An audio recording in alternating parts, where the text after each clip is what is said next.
Dairy ఫార్మింగ్‌లో చాలా important work out feed practice. పశువుకి పచ్చగడ్డి, ఎండుగడ్డితో పాటు సమీకృత దానా కూడా ఇవ్వాలి. మేము పచ్చగడ్డి 30-35 కేజీలు ఎవ్రీ క్యాటిల్‌కి ఇస్తాము.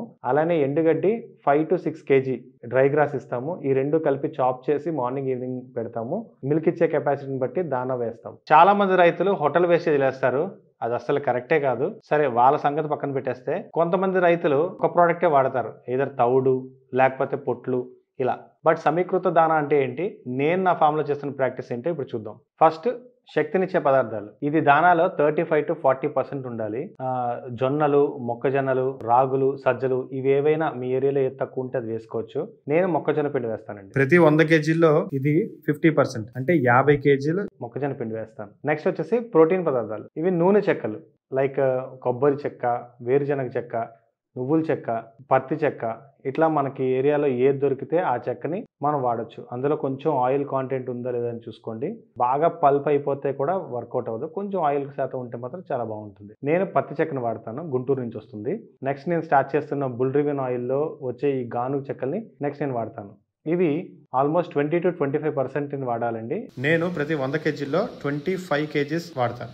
నెక్స్ట్ ఎర్రతవుడు. నేను ఎర్రతవుడు ఆల్మోస్ట్ 12 కేజీస్ ప్రతి 100 కేజీలో వాడతాను.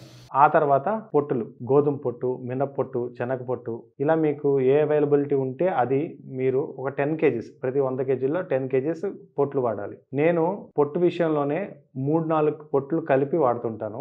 బికాస్ అలా డిఫరెంట్ పొట్లు కలిపి ఇవ్వడం వల్ల నేను బెటర్ మిల్క్ రిజల్ట్ చూశాను. సో అందుకు నేను ఇలా వాడతాను. అండ్ ప్రతి 100 కేజీల్లో 1 కేజీ ఉప్పు వాడతాను, కల్లుప్పు. అండ్ 2 కేజీస్ మినరల్ మిక్చర్ వాడతాను. సో ఇలా 100 కేజీల దానాన్ని కలుపుకొని ప్రతి క్యాటిల్‌కి ఎలా ఫీడ్ చేస్తాము అంటే బాడీ వెయిట్‌కి మార్నింగ్ ఒక హాఫ్ కేజీ, ఈవినింగ్ ఒక హాఫ్ కేజీ అండ్ అది ఎంత మిల్క్ ఇస్తుందో క్యాలిక్యులేట్ చేసుకొని దాని మిల్క్ కెపాసిటీని బట్టి milk capacity divided by 2. For example అది పూటకి 5 లీటర్లు పాలిస్తే మార్నింగ్ 3 కేజీలు, ఈవినింగ్ 3 కేజీలు దానా ఇస్తాం. దానాతో పాటు ఎవ్రీ ఆల్టర్నేట్ డే పశువుకి 100 ml కాల్షియం అండ్ వారానికి ఒకసారి బెల్లం ప్లస్ మస్టర్డ్ ఆయిల్ కలిపి పెడుతుంటాం. సో సీనియర్ రైతులు ఎవరైనా ఉంటే మీరు మీ క్యాటిల్ బెటర్ హెల్త్‌కి, బెటర్ మిల్క్ రిజల్ట్‌కి మీరు ఎలాంటి ఫీడ్ ప్రాక్టీస్ చేస్తున్నారో ప్లీజ్ డూ కామెంట్ చేయండి. Thank you for watching frames and farms. మీకు మా కాంటెంట్ నచ్చితే please do subscribe. Join our community. Let's grow together. Thank you.